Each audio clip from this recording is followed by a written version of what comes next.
What do you think of when I say national park? Vast expanse of land? Majestic cliffs? Giant trees? Hot springs? Beautiful coasts? What about wildlife?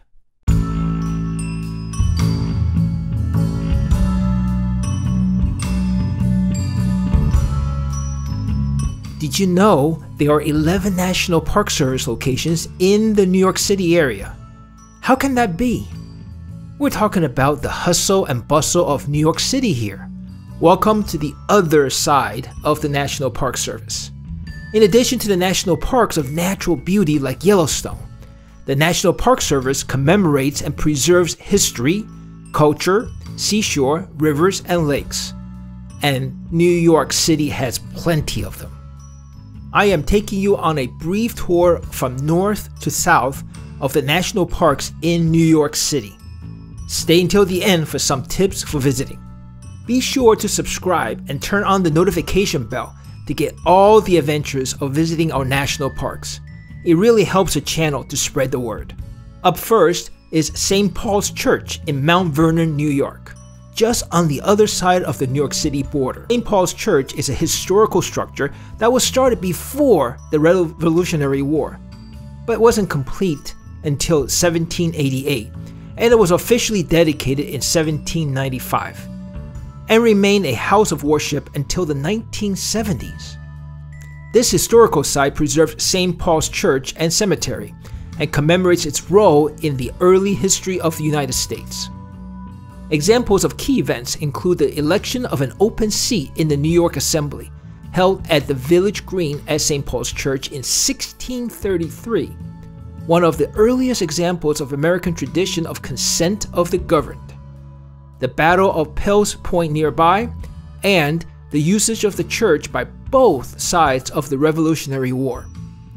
Because the church was in what was known as neutral ground, it saw constant military action during the war for 4 years, making life there very difficult. Now the church has a unique thing here. It has box pews, so people can keep warm in the cold winter days well before heating by bringing the amber from their fireplace at home to keep their feet warm during church service. The box preserves the heat while they're in the pews. Is there a preserved country house in the middle of the bustling Manhattan? Sure there is, and it's known as Hamilton Grange National Memorial. Alexander Hamilton, one of the founding fathers, built this home as a summer retreat in 1802 to take advantage of the cool breeze of Harlem Heights. Hamilton made the 90-minute commute from this house to his office in Lower Manhattan, but did a lot of entertaining at this country house. However, he died in 1804, soon after the house was built. After Alexander's death, his wife, Elizabeth, and their 8 children lived at the Grange, where she preserved the thousands of letters, essays, and other writings of Alexander Hamilton. The house is actually in its 3rd location. It was moved in 1889 to make way for new streets, and it was moved again in 2008. It's still on the original 34-acre estate of the Hamiltons. The Grange reopened to the public in 2011 after restoration, and it is now part of St. Nicholas Park. The Grange became a national memorial in 1962. Hamilton Grange National Memorial celebrates Alexander Hamilton's life and the critical role he played in the founding of the United States. As of October 2021, the inside is closed, unfortunately, but the grounds are open. Make sure you check with the National Park Service website or its app for the latest status. Let me ask you this. What is the largest mausoleum in North America? It is General Grant's Memorial, of course. Ulysses S. Grant was considered a masterful general who led the Union Army to victory in the Civil War. Grant became the 18th President of the United States in 1869 and served 2 terms. As great as Grant is in war, he showed magnanimity and compassion in peace. granting humane and generous terms when Lee surrendered.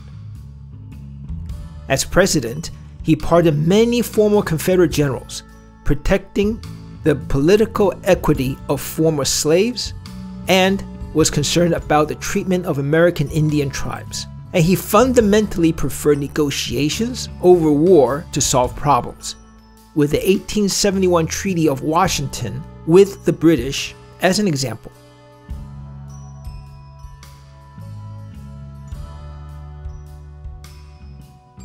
He was also a conservationist. He declared Yellowstone as a public park, setting the foundation for the national park system. At the time of his death in 1885, he was universally popular, and New York City was chosen by his family as his final resting place.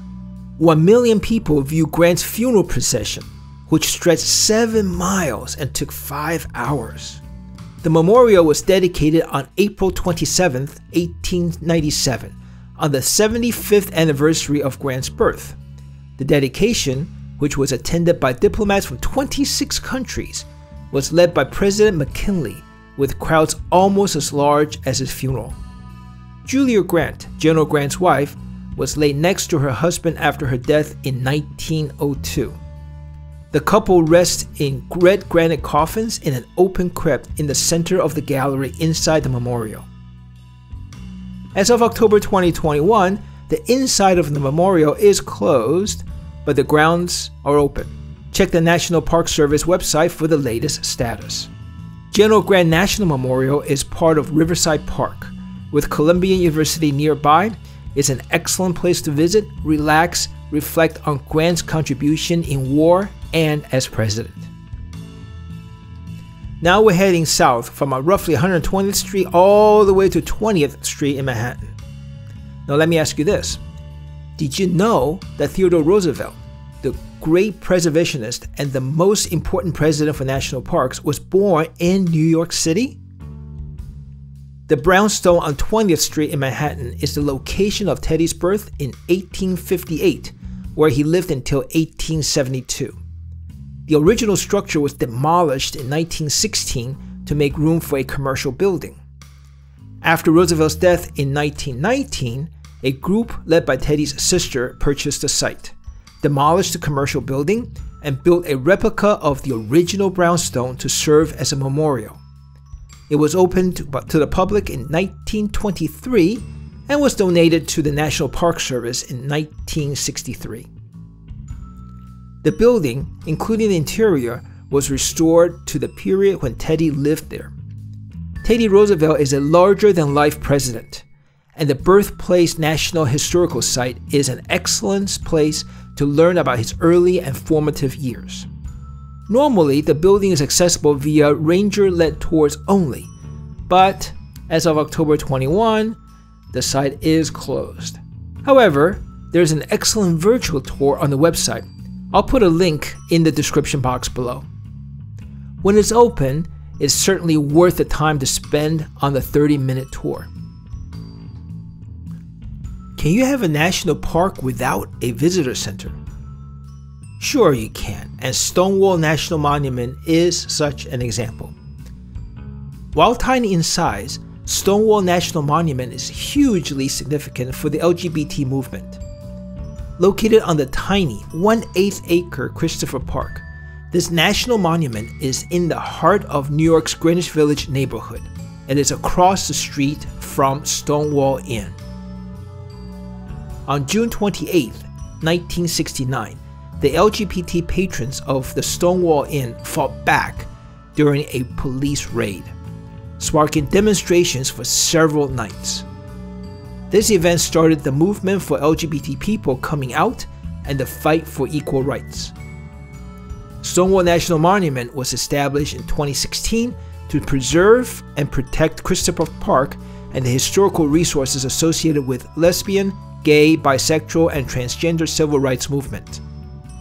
You can visit Christopher Park, the surrounding neighborhood, and take a ranger-led talk. Reservation is required for the ranger-led talk. There is an excellent series of videos on the National Park Service website on the history and significance of Stonewall. The link is in the description box below. As of October 2021, the talk is available on Thursdays and Fridays only. Check the website for the latest schedule. When you are digging a foundation for a new federal office building, you never know what you're going to find. In 1991, during construction of a new federal office building in Lower Manhattan, human remains were found. The location turned out to be an African burial ground in the 1600s and 1700s. After some fighting, construction was halted and part of the site was preserved. A traditional African burial ceremony took place in 2003 to bury the 419 remains found at the site. And in 2007, the site was dedicated as a national monument. The Visitor Center, located inside the Ted Weiss Federal Building, has exhibits about the burial ground and the lives of Africans in New York. Unfortunately, it was closed as of October 2021. You can, however, visit the outdoor portion. The outdoor memorial features the Circle of Diaspora with symbols engraved in the wall. A 24-foot ancestral chamber that represents the soaring African spirit, ancestral libation court, walls of remembrance, and reflecting pools.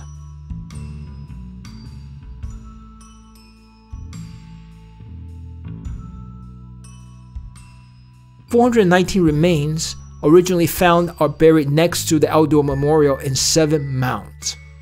The African Burial Ground National Monument honors the contributions of New York City's first Africans. It's worth taking an hour to visit and learn about this part of New York's history. Where did the first U.S. Congress convene? It was in Washington, D.C. A lot of very important events like that happened at Federal Hall. The first Federal Congress met on March 4th, 1789 in Federal Hall. During this first congressional session, they passed the first legislations to implement the new system to govern the United States, solving the difficult questions left by the Constitutional Convention. There were no precedents. They had to make it up as they went along, and in the process establish the first presidents. During this 8-month-long session, the Bill of Rights was passed and sent to the states for ratification, setting the foundation of the new democracy. Another significant event, George Washington was inaugurated as the first president of the United States at Federal Hall on April 30th, 1789.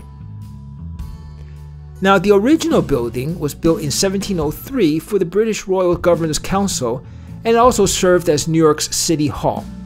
It was remodeled and enlarged in 1788 and renamed Federal Hall in 1789, just in time for the first Federal Congress.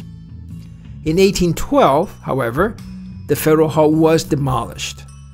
The current building was built in 1842 as the U.S. Customs House, and later served as a sub-treasury building where gold and silver were stored. Federal Hall was designated as a National Historical Site on May 26, 1939 to commemorate the first building where key historical events happened. It's not to commemorate the current building.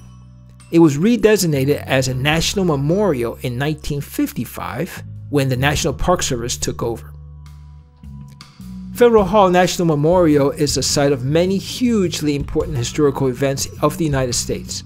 It's well worth the time to visit and picture the inauguration of George Washington and the huge accomplishment in the first Congress of the United States.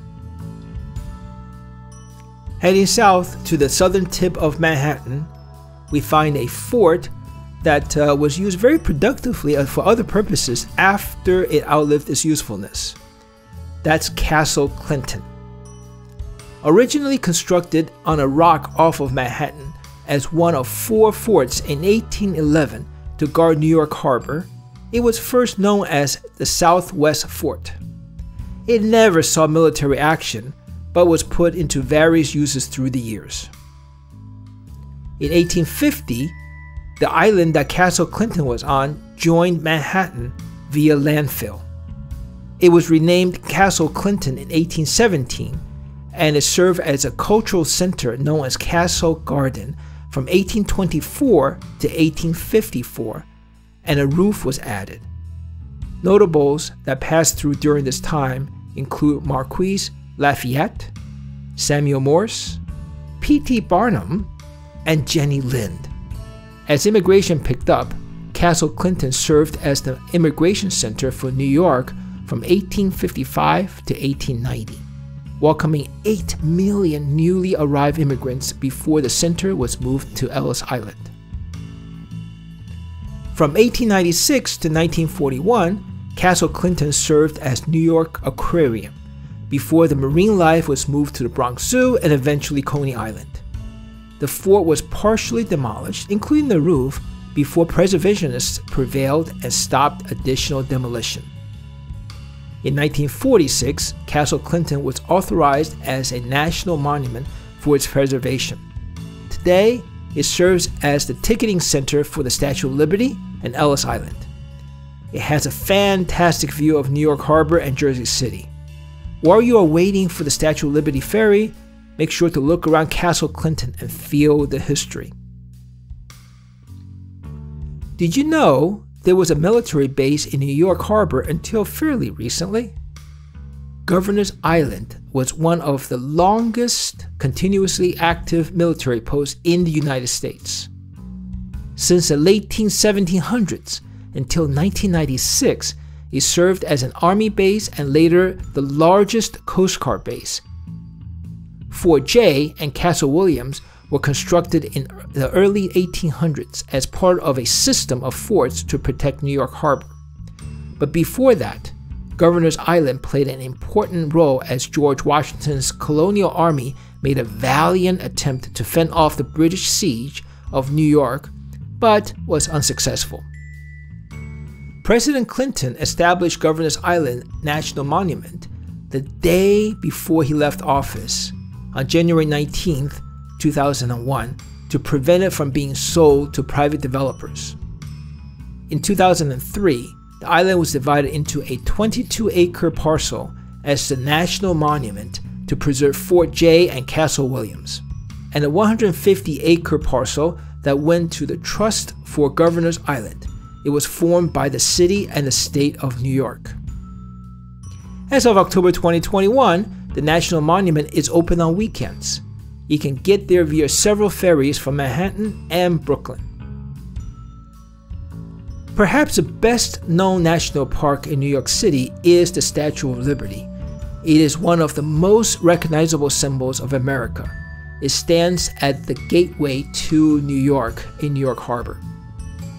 Standing at 151 feet on top of the 150-foot pedestal, Lady Liberty soars 305 feet into the sky. When it was installed in 1886, the centennial of America, it was the tallest structure in New York and the tallest statue in the world. Ellis Island opened as the key processing point for immigration in 1892. 8 million immigrants went through Ellis Island as they arrived in the New World full of hope and anticipation. The Statue of Liberty represents the welcoming nature of America and the liberty ideals she represents. For many immigrants, it brings strong emotions as they reflect on the opportunities America provided. Ellis Island Immigration Museum is a fantastic museum that chronicles the immigration experience from 1892 to the 1920s. It is at the root of the shared American experience. And one more thing, the ferry ride to Liberty Island and Ellis Island from South Ferry in Manhattan is absolutely breathtaking. The Manhattan skyline, complemented by Jersey City and Brooklyn, is one of the best views in the world. The ferry loops around the front of Lady Liberty on her way to Liberty Island and as she goes between Liberty Island and Ellis Island, giving visitors a fantastic view of the Statue of Liberty. You can also catch a ferry from New Jersey, but the views will be a bit different. The only way to get to Liberty Island and Ellis Island is through the official concession ferry. While the entrance to the park is free, the ferry can be expensive. However, it is well worth it, especially on a nice day. It's well worth the time to linger on Liberty Island and to take the time to absorb Ellis Island Immigration Museum. I recommend 4 hours for both. The last ferry, as of this recording, leaves Liberty Island for Ellis Island at 3:30 p.m. and leaves Ellis Island at 5 p.m. So plan accordingly. I recommend catching the ferry from the South Ferry no later than 12:30. See the ferry service website for schedule and details. Look for a longer, more detailed video on Statue of Liberty and Ellis Island National Monument on this channel. I'll put the link in the description box below.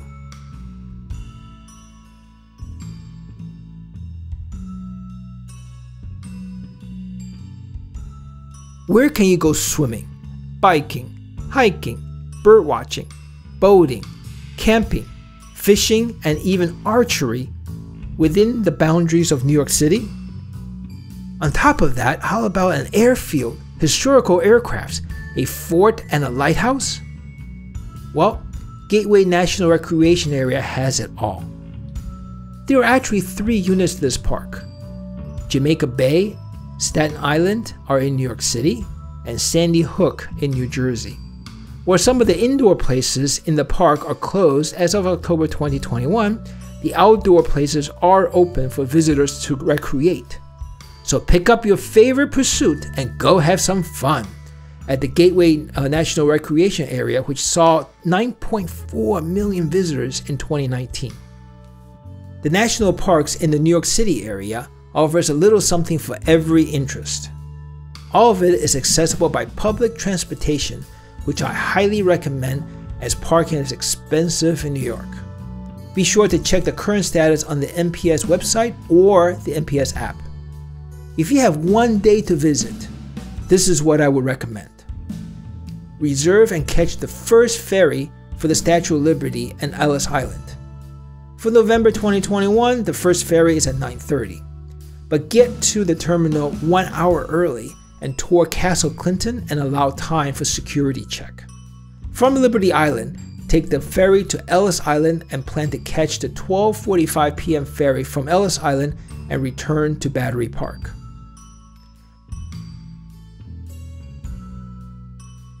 Federal Hall is your next stop and an easy 10-minute walk. Be sure to reserve the tour ahead of time. While not a national park, it is well worth it to stop by the 9/11 Memorial, a mere 10-minute walk from Federal Hall. After the 9/11 Memorial, walk to the African Burial Ground, about a 15-minute walk. Tour the outdoor portion of the park since the indoor part is closed as of 2021. From there, head uptown to Stonewall, a 30-minute walk, or you can catch the #1 subway from Chambers Street. Get off at Christopher Street, right at Christopher Park. While you're there, look around Greenwich Village, which is also a fun place to visit. From there, and another 1-mile walk, or about 25 minutes, gets you to the Theodore Roosevelt Birthplace on 20th Street. Alternatively, you can take the M55 bus from 6th Avenue and Waverly Place. Be sure to check the schedule and reservations on the NPS website for the latest status, as they are constantly changing in the COVID times. If you have time and it's not too tired, from there, hop on the subway, the #1 train, to get to General Grant's tomb.